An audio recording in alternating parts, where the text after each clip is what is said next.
শুরু করেছিলাম the doctor নামের একটি অসাধারণ কোরিয়ান ড্রামার এক্সপ্লেনেশন, যার আগের পর্বে দেখানো হয়েছিল বিল্ডিংয়ে আগুন লাগানোর অপরাধে পুলিশ হেজুংকে গ্রেপ্তার করে নিয়ে যায় এবং নানা রকমের প্রশ্ন করতে শুরু করে। তবে অবাক করার বিষয় হলো হেজুং পুলিশের কোনো প্রশ্নেরই উত্তর দেয় না, যে কারণে তারা মনে করে এই সম্পূর্ণ ঘটনাটা হেজুং ইচ্ছে করেই করেছে। তাই অফিসাররা হেজুংকে জেলে বন্দি করে দেয়, আর এখান থেকেই শুরু হয় ড্রামার দ্বিতীয় পর্ব। পরের সিনে দেখা যায় জিয়ং এর স্কুল থেকে রিজাইন করার খবর পেয়ে তার এক বান্ধবী ইনজু তার সঙ্গে দেখা করতে আসে এবং তাকে বলে, শুনলাম তুমি নাকি স্কুলের চাকরিটা ছেড়ে দিচ্ছ। জিয়ং তার কথায় সম্মতি জানালে ইনজু তাকে বলে, তাহলে তো ভালোই হলো, এখন তুমি কোনো চিন্তা ছাড়াই আমার সঙ্গে আমেরিকা যেতে পারবে। আসলে ইনজু জিয়ংকে অনেক আগে থেকেই পছন্দ করত, তবে জিয়ং এর কাছে সে শুধুমাত্র একজন ভালো বন্ধু ছাড়া আর কিছুই নয়। তারা দুজন যখন একে অপরের সঙ্গে কথা বলছিল, ঠিক তখনই হেজুং এর বান্ধবী সুনহি তাকে ফোন করে জানায় বিল্ডিং এ আগুন লাগার কারণে পুলিশ হেজুংকে গ্রেপ্তার করে নিয়ে গেছে। খবরটা শোনা মাত্রই জিয়ং হেজুং এর সঙ্গে দেখা করার জন্য দ্রুত পুলিশ স্টেশনে চলে আসে। সেখানে এসে সে হেজুংকে অনেক বকা দেয়, কারণ সে প্রায়ই তার এমন উদ্ভট কর্মকাণ্ডের জন্য নিজেই বিপদে পড়ে। তবে হেজুং জিয়ং এর এইসব কথা ইগনোর করে বলে, স্যার আমাকে ক্ষমা করে দিন, আমার কারণেই আপনাকে স্কুল থেকে রিজাইন নিতে হয়েছে। জিয়ং বলে, এতে তোমার কোনো দোষ নেই, তাই নিজেকে এইভাবে ভিকটিম বানিও না। এটা বলেই জিয়ং হেজুং এর ঠাম্মার সঙ্গে দেখা করতে আসে এবং ওনাকে এক অ্যাডভোকেটের নাম্বার দিয়ে বলে ইনি হেজুংকে জেল থেকে ছাড়া পেতে সাহায্য করবে। সিন শিফট হয় এবং দেখা যায় অ্যাডভোকেটের নাম্বার পাওয়ার পর ঠাম্মা হেজুং এর সঙ্গে দেখা করতে আসেন। তিনি হেজুংকে এমনভাবে জেলখানায় বন্দি দেখে বেশ ইমোশনাল হয়ে পড়েন, তবে পরক্ষণেই তিনি নিজেকে সামলে নিয়ে বলেন, আগামীকাল হয়তো আমি তোমার সঙ্গে দেখা করতে নাও আসতে পারি, কারণ আমি একটা সার্জারির জন্য হসপিটালে যাব। হেজুং জিজ্ঞাসা করে, কেন, তোমার কি হয়েছে? ঠাম্মা বলে, আমি বেশ কিছুদিন ধরেই ক্যান্সারে ভুগছি, তাই ডাক্তার বলেছেন দ্রুত অপারেশন না করালে ব্যাপারটা আরো বিপজ্জনক হতে পারে। ঠাম্মার মুখ থেকে এটা শোনা মাত্রই হেজুং কান্নায় ভেঙে পড়ে। নিজের নাতনিকে এইভাবে কাঁদতে দেখে ঠাম্মা তাকে সান্ত্বনা দিয়ে সেখান থেকে চলে আসে। পরের দিন হেজুং এর ঠাম্মা অপারেশনের জন্য হসপিটালে আসে, আর এদিকে পুলিশ অফিসাররাও ঠিকভাবে তদন্ত করে বুঝতে পারে বিল্ডিং এ আগুন লাগার ব্যাপারটা শুধুমাত্র একটা দুর্ঘটনা ছিল, সেটা হেজুং ইচ্ছাকৃতভাবে করেনি। তাই তারা হেজুংকে জেল থেকে মুক্ত করে দেয়। জেল থেকে ছাড়া পেয়ে হেজুং তার ঠাম্মাকে দেখার জন্য সোজা হসপিটালে চলে আসে। তবে সেখানে এসে সে জানতে পারে তার ঠাম্মা আর জীবিত নেই, অপারেশন চলাকালীন তিনি মারা গিয়েছেন। কথাটা শোনা মাত্রই হেজুং কান্নায় ভেঙে পড়ে এবং ওই সার্জেন্টকে জিজ্ঞাসা করে, আমার ঠাম্মা কিভাবে মারা গেলেন? উনি তো বলেছিলেন এটা ছোট্ট একটা সার্জারি, এতে ভয় পাওয়ার কোনো কারণ নেই। তবে অদ্ভুতভাবেই ওই ডাক্তার তার প্রশ্নের কোনো উত্তর না দিয়ে সেখান থেকে চলে যায়। কিছুক্ষণ পর হেজুং ওই হসপিটালে তার বাবা এবং সৎমাকে দেখতে পায়। তারা কিছু একটা লুকানোর জন্য ওই ডাক্তারের কাছ থেকে ঘুষ নিচ্ছিল, আর এটা দেখা মাত্রই হেজুং বুঝতে পারে তার ঠাম্মার মৃত্যুটা কোনো স্বাভাবিক ব্যাপার নয়। নিশ্চয়ই ডাক্তাররা সার্জারি করার সময় কোনো একটা ভুল করেছেন, তাই তারা ব্যাপারটাকে চাপা দেওয়ার জন্যই তার বাবা মাকে ঘুষ দিচ্ছেন। হেজুং সাথে সাথেই ডক্টর জিনকে গিয়ে জিজ্ঞাসা করেন, আপনি আমার বাবা মাকে ঘুষ দিলেন কেন? সত্যি করে বলুন, আপনি কি কিছু লুকোতে চাইছেন? তার এমন প্রশ্ন শুনে ডক্টর জিন কিছুটা ঘাবড়ে যায়, তবে পরক্ষণেই তিনি বলেন, তোমার মা বাবা মুখ বন্ধ রাখার জন্য আমার কাছ থেকে বিপুল পরিমাণ টাকা নিয়েছেন, তাই এই ব্যাপারে আমি আর কোনো কথাই বলতে চাই না। সবকিছু জানার পরেও হেজুং নিরুপায় হয়ে হসপিটাল থেকে বেরিয়ে আসে, কারণ তার কাছে এই ঘটনার কোনো প্রমাণ ছিল না। সে যখন মন খারাপ করে হসপিটাল থেকে চলেই যাচ্ছিল, ঠিক তখনই জিয়ং এর বান্ধবী ইনজু তার পথ আটকায়। ইনজু হেজুংকে বলে, জিয়ং তোমার যথেষ্ট কেয়ার করে, তবে শুধুমাত্র একজন স্টুডেন্ট হিসাবে, তাই তোমাকে এই ব্যাপারটা বুঝতে হবে যে তোমাদের দুজনের জীবন সম্পূর্ণ আলাদা। তুমি চাইলে আমি কোনো বড় স্কুলে তোমার অ্যাডমিশন করিয়ে দেব, যাতে তুমি মন দিয়ে পড়াশোনা করতে পারো, তবে তার বিনিময়ে তোমাকে জিয়ং এর থেকে দূরে থাকতে হবে। তার এইসব কথা শুনে হেজুং বিরক্ত হয়ে বলে, আমার কারোর কোনো সাহায্যের দরকার নেই, আমি নিজেই নিজের জন্য যথেষ্ট। এটা বলেই সে যখন সেখান থেকে চলেই যাচ্ছিল, ঠিক তখনই মাঝ রাস্তায় জিয়ং এর সঙ্গে তার দেখা হয়। জিয়ং তাকে বলে, তোমার ঠাম্মা যে মারা গেছে সেটা তুমি আমাকে জানাওনি কেন? হেজুং বলে, আপনার সাথে তো আমার কোনো সম্পর্কই নেই, তাহলে এই ব্যাপারটা আমি আপনাকে জানাবো কেন? জিয়ং বলে, সম্পর্ক নেই মানে? আমি তোমার টিচার হই, তাই এই ব্যাপারে জানার আমার সম্পূর্ণ অধিকার রয়েছে। তার এমন কথা শুনে হেজুং বলে, তাই নাকি? আমার তো আগে জানা ছিল না যে কোনো টিচার তার স্টুডেন্টের এইভাবেও খেয়াল রাখে। এটা বলেই সে সুংচুল নামের সেই ছেলেটি, যে কিছুদিন আগেই তাকে ক্লাব থেকে বাড়ি ফিরতে সাহায্য করেছিল, তার বাইকে উঠে সেখান থেকে চলে যায়। আর জিয়ং সেখানে দাঁড়িয়েই তার দিকে একদৃষ্টিতে তাকিয়ে থাকে। এখান থেকে সিন পুনরায় 13 বছর পরে বর্তমানে ফিরে আসে। দেখা যায় সেদিনের সেই হেজুং বর্তমানে শহরের নামকরা ডাক্তার। তার কাছে টাকা পয়সা ঘর বাড়ি সবই রয়েছে, শুধু যেটা নেই সেটা হলো আপনজন, যে তার খেয়াল রাখবে, তাকে ভালোবাসবে। তো যাই হোক, এরপর সেই সিনটাই দেখানো হয় যেটা ড্রামার প্রথমে দেখানো হয়েছিল, অর্থাৎ হেজুং সেই গুন্ডাদের বসের সার্জারির জন্য প্রস্তুতি নিচ্ছিল। ঠিক এই সময় তার জুনিয়ররা এসে তাকে অনুরোধ করে বলে, ম্যাম, দয়া করে আপনি কিছুক্ষণ অপেক্ষা করুন। যতক্ষণ না সার্জারি ডিপার্টমেন্টের হেড ইউন সার্জারির অনুমতি দিচ্ছে ততক্ষণ কোনো কিছুই করা ঠিক হবে না। তবে হেজুং তাদের কোনো কথাই শোনে না। সে বলে, আমার মনে হয় না পেশেন্টের জীবন বাঁচানোর জন্য কারো অনুমতির প্রয়োজন আছে বলে। এটা বলেই সে সার্জারিটা শুরু করে দেয়। এদিকে ওই জুনিয়র ডাক্তারদের মধ্যে একজন দ্রুত এই খবরটা হেড সার্জেন্ট ইউনকে এসে জানায়। ইউন এটা শোনা মাত্রই বেশ রেগে যায় এবং বলে, সার্জারি শেষ হলে ওই ডাক্তারকে আমার সঙ্গে দেখা করতে বলবে।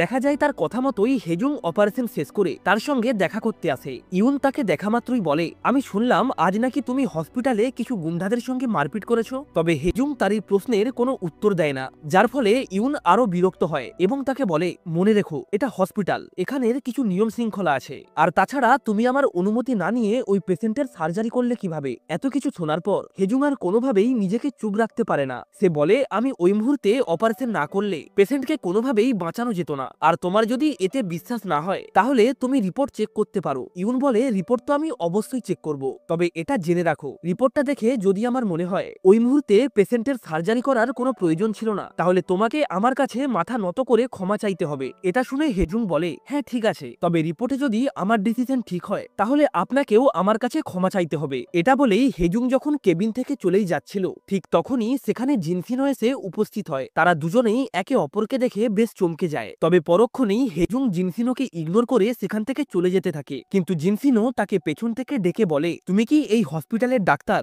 হেজুং বলে, কেন, তোমার কি চোখ খারাপ হয়ে গেছে? তুমি কি আমার ড্রেস দেখতে পাচ্ছ না? জিনসিনো বলে, কিন্তু কিভাবে? তুমি তো কখনোই পড়াশোনাতে ভালো ছিলে না। এটা শুনে হেজুং কিছুটা ঠাট্টা করে বলে, কেন, আমার সফলতা দেখে কি তোমার হিংসা হচ্ছে? আসলে জিনসিনো নিজেও ওই হসপিটালেরই একজন ডাক্তার ছিল, আর এই হসপিটালটি চালাতো তার বাবা মিস্টার জিন। এই সময় হেজুংকে তার এক জুনিয়র ডাক্তার এসে বলে, ম্যাম, আমাদের এখনই হসপিটালের টেরিসে যেতে হবে। হেজুং জিজ্ঞাসা করে, কিন্তু কেন? ওই ডাক্তার বলে, একজন এমার্জেন্সি পেশেন্টকে হেলিকপ্টারে করে হসপিটালে নিয়ে আসা হচ্ছে, তার অবস্থা খুব একটা ভালো নয়। এটা শোনা মাত্রই হেজুং দ্রুত জুনিয়রের সঙ্গে হসপিটালের টেরিসে চলে আসে। আর সেখানে গিয়ে সে দেখে যে ডাক্তার ওই পেশেন্টকে হসপিটালে নিয়ে এসেছে সে আর অন্য কেউ নয়, তার স্কুলের সেই পুরানো টিচার জিয়ং। হেজুং এবং জিয়ং দুজনেই এত বছর পর একে অপরকে দেখে কিছুটা চমকে যায়, কিন্তু পরক্ষণেই হেজুং জিয়ংকে জিজ্ঞাসা করে পেশেন্টের কন্ডিশন কেমন, কিন্তু জিয়ং তার কথা ইগনোর করে তাকে জিজ্ঞাসা করে, তুমি কি বিয়ে করে নিয়েছো? হেজুং বলে, না। জিয়ং আবারও তাকে জিজ্ঞাসা করে, তোমার কি কোনো বয়ফ্রেন্ড আছে? হেজুং বলে, না। এটা শুনে জিয়ং মৃদু একটা হাসি দিয়ে সেখান থেকে চলে যায়, কিন্তু হেজুং সেখানেই অবাক হয়ে দাঁড়িয়ে থাকে, কারণ সে কোনোভাবেই এটা বুঝতে পারছিল না জিয়ং কি কারণে তাকে এইসব কথা জিজ্ঞাসা করলো। এরপর ওই রোগীর সার্জারি কমপ্লিট হলে জিয়ং হেজুংকে বলে, আমি অনেকবার তোমার খোঁজ নেওয়ার চেষ্টা করেছি, কিন্তু অনেক খোঁজার পরেও তোমার কোনো খবর পাইনি। এদিকে হেজুং মনে মনে ভাবছিল জিয়ং আর ইনজুর বিয়ে হয়ে গেছে, তাই সে জিজ্ঞাসা করে ইনজু কেমন আছে। তখন জিয়ং বলে, তুমি তার কথা কেন জিজ্ঞাসা করছো? হেজুং বলে, কারণ সে তো তোমার স্ত্রী হয়। এর উত্তরে জিয়ং কিছু বলার আগেই কেউ একজন হেজুংকে ডেকে পাঠায়, যার কারণে হেজুং সাথে সাথেই সেখান থেকে চলে যায়। পরের সিনে আমরা সমস্ত ডাক্তারদের কনফারেন্স রুমে দেখতে পাই, যেখানে হসপিটালের vice president doctor Kim doctor Jiyong এর সঙ্গে সবার পরিচয় করিয়ে দেয়। অর্থাৎ জিয়ং পুনরায় ডাক্তার হিসাবে ওই হসপিটালেই জয়েন করেছে। অর্থাৎ নিউরোলজি ডিপার্টমেন্টে এখন দুজন মেন ডাক্তার রয়েছে, ডক্টর ইউন এবং ডক্টর জিয়ং। এরপর হেজুং যখন কনফারেন্স রুম থেকে বেরিয়ে আসে তখন তার সাথে ডক্টর ইউনের দেখা হয়। সে ইউনকে বলে, এতক্ষণে তুমি নিশ্চয়ই চেক করে দেখেছো ভুলটা কার ছিল, তাই শর্ত অনুযায়ী তোমার উচিত এখনই আমার কাছে ক্ষমা চেয়ে নেওয়া। ইউন বলে, হ্যাঁ, তুমি সেই পরিস্থিতিতে ঠিক কাজ করেছো, কিন্তু তবুও আমি তোমার কাছে ক্ষমা চাইবো না। তখন হেজুং বলে, আমি জানতাম তুমি চাইবে না। ইউন জিজ্ঞাসা করে, তুমি আমার সঙ্গে এমন অভদ্রভাবে কথা বলো কেন? হেজুং বলে, শুরুটা তুমি করেছিলে, আর কথায় আছে যেমন কর্ম করবে তেমনই ফল পাবে। এরপর ইউন একটু চিন্তা ভাবনা করে হেজুং এর কাছে ক্ষমা চায় এবং তাকে বলে, এরপর থেকে আমার সঙ্গে ঠিক করে কথা বলবে। এরপর আমরা জানতে পারি হেজুং কি কারণে এই হসপিটালে জয়েন করেছে। আসলে সে তার ঠাম্মার মৃত্যুর সত্যতা যাচাই করার জন্যই হসপিটালে জয়েন করেছে। তার উদ্দেশ্য হলো সেদিন সার্জারিতে ডক্টর জিনের করা ভুলটাকে সবার সামনে তুলে ধরা। তো যাই হোক, এরপর হেজুং যখন বক্সিং রিং এ প্র্যাকটিস করছিল ঠিক তখনই সেখানে জিয়ং চলে আসে। সে হেজুংকে জিজ্ঞাসা করে, তুমি তখন কেন বলেছিলে যে আমি বিবাহিত? হেজুং বলে, শুধু আমি নয়, পুরো হসপিটাল জানে তুমি বিবাহিত। জিয়ং জিজ্ঞাসা করে, এইসব গুজব কে রটাচ্ছে, আর তুমিই বা কখন থেকে অন্যদের কথা বিশ্বাস করতে শুরু করেছো? সত্যি বলতে আমি এখনো অবিবাহিত। হেজুং বলে, হ্যাঁ, সবই বুঝলাম, এখন কি তুমি আরো কিছু বলতে চাও? জিয়ং বলে, আজ আমাকে সমস্ত হিসাব মিটিয়ে নিতে হবে। সেদিন তুমি সিডি চুরি করে পালানোর সময় আমাকে স্টোরের বাইরে আঘাত করেছিলে, তাই আজ আমি তার প্রতিশোধ নেব। এটা বলেই জিয়ং তার সঙ্গে মজা করতে শুরু করে, তবে মজা করতে গিয়ে সে ভুলবশত তার গায়ের উপরে পড়ে যায়, যার ফলে তারা দুজনেই একটা অকওয়ার্ড পরিস্থিতির সম্মুখীন হয়। সাথে সাথেই তারা কোনো রকমে একে অপরের থেকে দূরে সরে যায় এবং তারপর একে অপরের দিকে তাকিয়ে হাসতে শুরু করে। এখান থেকে সিন সোজা হসপিটালে চলে আসে। আজ হসপিটালে একটা জটিল সার্জারি হতে চলেছে। ডক্টর ইউন নিজে এই কেসটা হাতে নেয় এবং তারপর সে ইচ্ছে করেই তার অ্যাসিস্ট্যান্ট হিসাবে হেজুংকে বেছে নেয়। তবে হেজুং এতে রাজি হয় না। সে বলে, আমি অ্যাসিস্ট্যান্ট হিসাবে কখনোই কাজ করব না, আর বিশেষ করে তোমার অ্যাসিস্ট্যান্ট হিসাবে কখনোই নয়। তখন ইউন বলে, যদি নিজের উপর এতটাই বিশ্বাস থাকে তবে তুমি কেন এই সার্জারিটা লিড করছো না? হেজুং সাথে সাথেই ইউনের চ্যালেঞ্জ একসেপ্ট করে সার্জারিটা একাই কমপ্লিট করার সিদ্ধান্ত নেয়। আসলে হেজুং এর থেকে প্রতিশোধ নেওয়ার জন্য ইউন ইচ্ছাকৃতভাবেই এটা করেছে। এদিকে জিয়ং যখন এই সার্জারির কথা জানতে পারে তখন সে হেজুং এর কাছে এসে বলে এই সার্জারিটা সে করবে, কারণ এটা যথেষ্ট ক্রিটিক্যাল একটা সার্জারি। কিন্তু হেজুং কোনোভাবেই এতে রাজি হয় না। তাই আর কোনো উপায় না থাকায় জিয়ং অ্যাসিস্ট্যান্ট হিসাবে তার সার্জারি রুমে প্রবেশ করে। এরপর দেখতে দেখতেই হেজুং সার্জারিটা শুরু করে। জিয়ং এবং ইউন দুজনেই মনে করেছিল হেজুং সার্জারিটা করতে পারবে না, কিন্তু হেজুং খুব ভালোভাবে সার্জারিটা সম্পন্ন করে তাদেরকে ভুল প্রমাণিত করে, যা দেখে ডক্টর ইউন এবং জিয়ং দুজনেই অবাক হয়। এরপর হেজুং যখন সার্জারি রুম থেকে বেরিয়ে আসে তখন ইউন হেজুংকে ভুল বোঝার জন্য তার কাছে আন্তরিকভাবে ক্ষমা চায়। হেজুং তাকে জিজ্ঞাসা করে, তুমি আমার কাছে ক্ষমা চাইছো কেন? তোমার চোখে তো আমি ডাক্তার নয়, একজন গ্যাংস্টার। তখন ইউন বলে, এখন থেকে আমি তোমার সকল সিদ্ধান্তকে সম্মান করব এবং সবসময় তোমাকেই সাপোর্ট করব।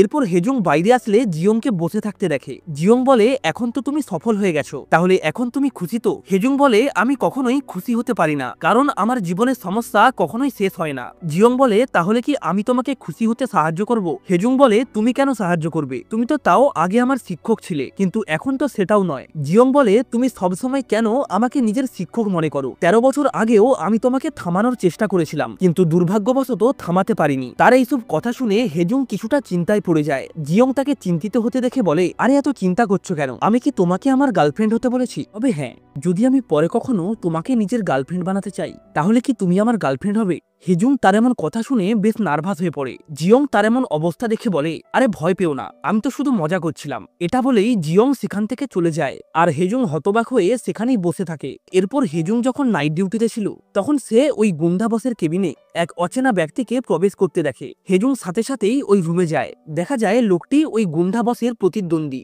হেজুং তাকে বুঝিয়ে বলে, দেখুন, আপনি কোনোভাবেই আইন নিজের হাতে নিতে পারেন না। সে যদি কোনো দোষ করে থাকে তাহলে আইন তাকে শাস্তি দেবে, আর তাছাড়া তার সবেমাত্র সার্জারি হয়েছে, দয়া করে তার কোনো ক্ষতি করো না।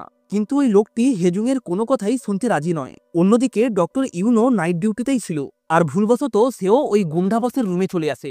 রুমে ঢোকা মাত্রই সে বুঝতে পারে ভেতরের পরিস্থিতি খুবই খারাপ, তাই সে ঘাবড়ে গিয়ে বলে, আমি এখানে ভুল করে চলে এসেছি। দেখা যায় এই সময়ে ওই ব্যক্তি একটু অন্যমনস্ক হলেই হেজুং এই সুযোগেই তার ফাইটিং স্কিল কাজে লাগিয়ে লোকটিকে মেঝেতে ফেলে দেয়। শব্দ শুনে জিয়ং কোনো রকমে সেখানে দৌড়ে আসে। সে ইউনকে বলে, তুমি এখানকার প্রধান ডাক্তার, তোমার উচিত ছিল এখানে দাঁড়িয়ে থেকে পরিস্থিতিটা সামাল দেওয়া। এখান থেকে সিন শিফট হয়। ইউন হেজুং এর ফাইটিং স্কিল দেখার পর সম্পূর্ণ অবাক হয়ে যায়। সত্যি বলতে সে তাকে ভয় পেতে শুরু করে। হেজুং তাকে জিজ্ঞাসা করে, তুমি আমাকে দেখে ভয় পাচ্ছ কেন? তুমি কি এখনো আমাকে গ্যাংস্টার মনে করো? আরে চিন্তা করো না, এগুলো শুধুমাত্র কিছু সেলফ ডিফেন্সের টেকনিক, যা সমস্ত মেয়েদেরই শিখে রাখা দরকার। পরের সিনে হেজুং জিয়ং এর কাছে যায় এবং বলে, ঠাম্মার সার্জারির সময় কি হয়েছিল সেটা আমি জানতে চাই। প্রশাসনিকভাবে আমি সেখানে যেতে পারবো না, কিন্তু তুমি খুব সহজেই যেতে পারবে, তাই এই ব্যাপারে তুমিই আমাকে সাহায্য করতে পারো। তখন জিয়ং বলে, তুমি কেন এখনো এই ব্যাপারটা নিয়েই পড়ে আসো? তোমার উচিত এইসব ভুলে গিয়ে সামনে এগিয়ে যাওয়া। হেজুং বলে, যাই হোক না কেন, সেদিনের ঘটনা আমার পক্ষে কোনোভাবেই ভুলে যাওয়া সম্ভব নয়। এটা শুনে জিয়ং তাকে বলে, তুমিও তো একজন ডাক্তার, তাই তুমি ভালোভাবেই জানো সার্জারির সময় মাঝে মধ্যেই এমন ছোটখাটো ভুল হয়ে থাকে। হেজুং বলে, সেটা আমি বুঝলাম, কিন্তু এটাও ভেবে দেখো আমি একজন অভিভাবক, তাই এই ব্যাপারে জানার আমার সম্পূর্ণ অধিকার রয়েছে। তুমি যদি আমাকে সাহায্য করতে না পারো তাহলে আমি অন্য রাস্তা দেখে নেব। এটা বলেই সে সেখান থেকে চলে যায়। পরের সিনে জিনসিনো ইউন এবং হেজুংকে একসঙ্গে কথা বলতে দেখে, আর এই ব্যাপারটা তার একদমই ভালো লাগে না। আসলে ডক্টর ইউন এবং জিনসিনো ছোটবেলা থেকেই একে অপরকে চেনে, কারণ তাদের উভয়ের পরিবারের মধ্যেই বন্ধুত্বপূর্ণ সম্পর্ক রয়েছে।